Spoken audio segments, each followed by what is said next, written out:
Mario Balotelli.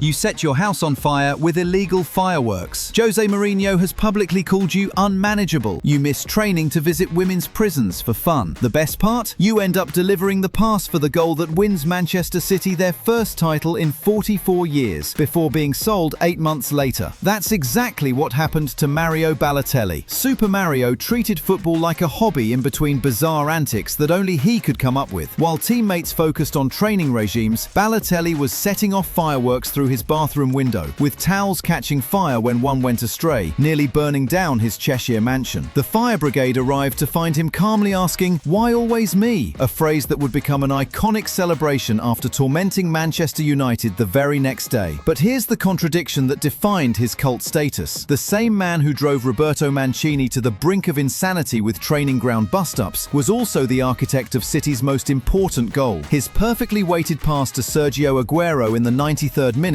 didn't just win the title, it ended 44 years of heartbreak and created the Premier League's most iconic moment. Teammates described him as a child in a man's body with the talent of a god. One infamous story tells of Balotelli throwing darts at Manchester City youth players, while another has him walking into a women's prison just to look around. The generosity was as random as everything else. After winning £25,000 at a Manchester casino during a night out with Blackburn's Christopher Samba, he spotted a familiar homeless man. Without hesitation, Balotelli handed the man £1,000 in cash, someone he'd seen around town before and always gave £20 notes to. Then he went back inside and continued gambling, losing the rest without changing expression. After City, his career became a sad tale of wasted talent, bouncing through Milan, Liverpool, Nice, Marseille, and beyond. But cult heroes aren't measured by conventional success. Balotelli proved that sometimes being unforgettable matters more than being perfect. Cantona.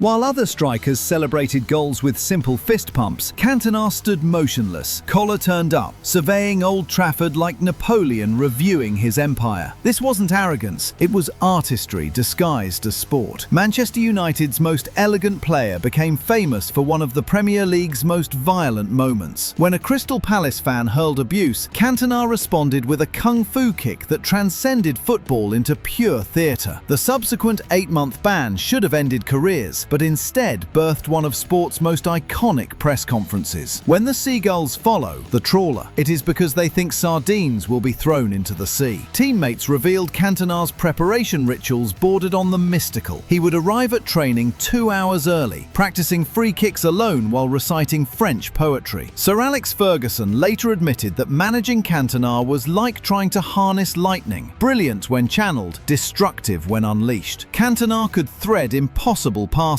score spectacular goals, yet his greatest weapon was timing. He possessed an uncanny ability to appear in crucial moments, scoring winning goals when United needed them most. The 1996 FA Cup final against Liverpool showcased this perfectly. A volleyed goal so technically sublime it belonged in the Louvre rather than Wembley. What truly cemented his cult status was the ending. Retiring at 30 in his absolute prime after winning another title, having just captained United to their 4th Premier League crown in 5 years, with pundits predicting he had another decade left in him. No decline, no fade, just walking away like a mysterious stranger in a Western movie. To United fans, he remains the king. To football, he's the greatest example that cult heroes don't need to play until they're 40. They make the most out of the time they do. Nicklas Bendtner.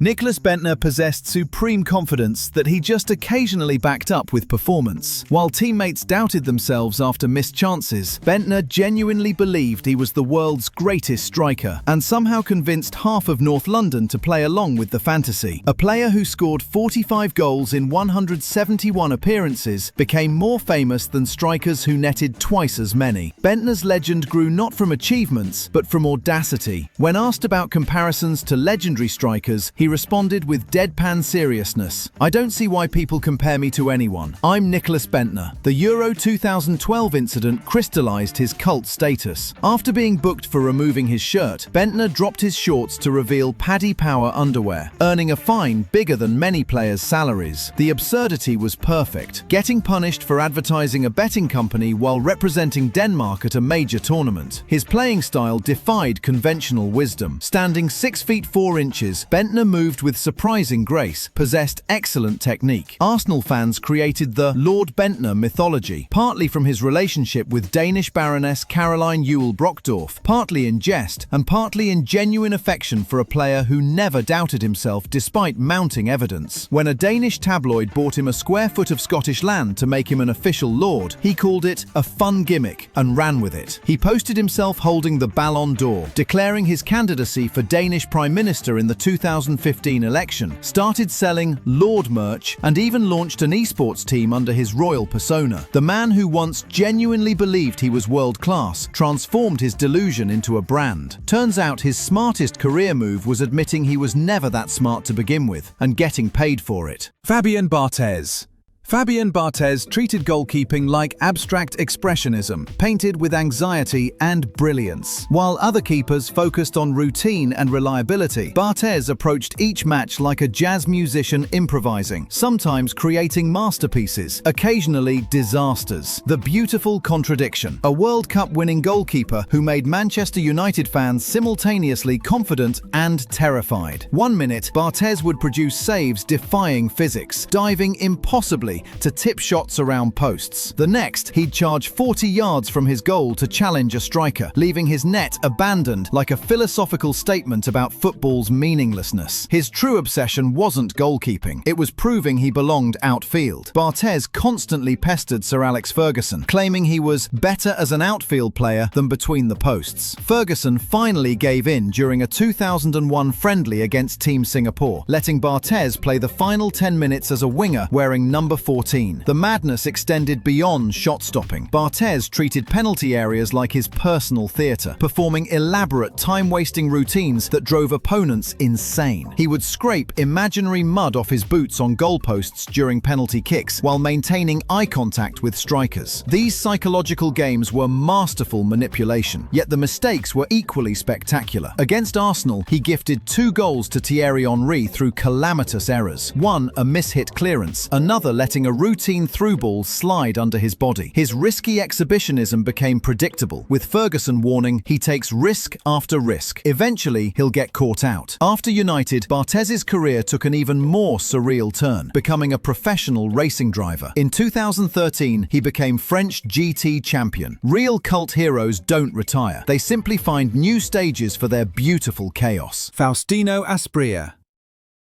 Faustino Asprilla announced his arrival at Newcastle's unveiling wearing a floor-length fur coat in the middle of February, looking like a Colombian drug lord who'd accidentally wandered into English football. That theatrical entrance perfectly captured the beautiful chaos he'd bring to Tyneside. Newcastle's most technically gifted import was also their most unpredictable. 1 week, Asprilla would produce moments of pure magic that left Barcelona defenders dizzy. The next, he'd vanish so completely that teammates forgot he was playing. On match day, before his debut, he casually asked for a glass of wine with lunch, because that's what civilized footballers did in Italy. Off the pitch, Asprilla lived like football's answer to a telenovela villain. Teammate Robbie Elliott revealed Asprilla lost his housing deposit because of bullet holes in the walls. After getting sent off against Paraguay in 1997, a hitman called his hotel room asking permission to kill the opposing goalkeeper who was involved in the incident, but Asprilla talked him out of it with, "What happens on the pitch stays on the pitch." His post-football antics became even more surreal. In 2014, he launched Tino condoms in 4 different flavors, becoming Colombia's unlikeliest sexual health entrepreneur. During COVID-19, he offered to deliver 3.5 million condoms via drone, pleading, "I have a lot of condoms left in the company and I want people to help me use them because it is very difficult for me to use them all." Today, he remains football's most gloriously unpredictable export. Part magician, part myth, part entrepreneur fighting teen pregnancy, one flavored condom at a time. Only Asprilla could transform from Premier League trickster to Colombia's condom king and make it seem perfectly logical. Adama Traoré. Adama Traoré looks like a heavyweight boxer who accidentally wandered onto a football pitch and decided to stay. Built like an NFL running back, he transforms wing play into pure physics experiments. Football's last true pace merchant possesses explosive speed, but virtually no end product. From Barcelona's academy to Fulham via Wolves, Traoré can dribble past 5 defenders with ease, making Premier League fullbacks look like confused traffic cones, only to sky shots into neighbouring postcodes. His preparation went viral on social media. Wolves' medical team introduced the baby oil routine after shoulder injuries from defenders grabbing his arms. It wasn't vanity, it was tactically motivated. Defenders simply couldn't grab him, leading to scenes of frustrated fullbacks grasping at air, while Traoré disappeared down the touchline like greased lightning. The routine became so iconic that Johnson & Johnson, the company that makes baby oil, actually sent him free boxes of their product in appreciation of his unintentional brand ambassadorship. The playing style defied tactical logic. Modern wingers make efficient decisions, but Traoré operates like a highlight reel generator programmed by chaos theory. He can accelerate past players who haven't even realized he's started running, then deliver crosses that could hit satellites orbiting Earth. At Fulham, his cult status continues growing. Fans attend matches hoping to witness the next viral moment. Not goals or assists, but pure spectacle. Traoré proves modern football still has room for players who prioritize entertainment over efficiency. Diego Forlán.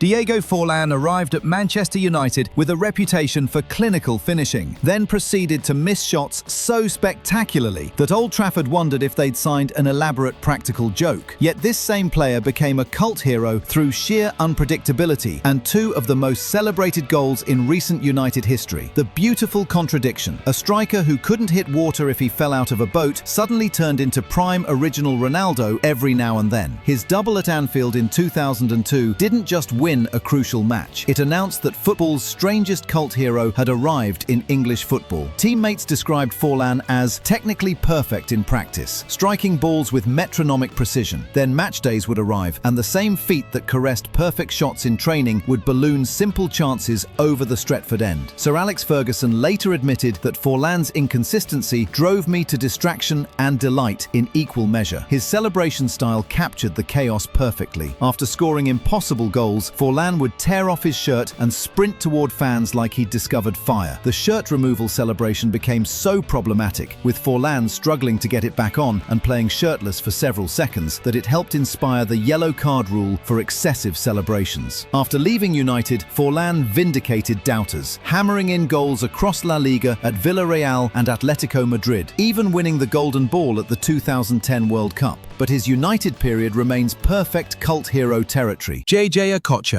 JJ Okocha transformed Bolton from a functional Sam Allardyce machine into must-watch television every weekend. While other players possessed individual skills, Okocha carried an entire repertoire of tricks that seemed downloaded from a different planet. The real beauty? A supremely gifted Nigerian international who'd starred at Eintracht Frankfurt and PSG chose to spend his prime years at a mid-table English club, turning the Reebok Stadium into Okocha's personal showcase.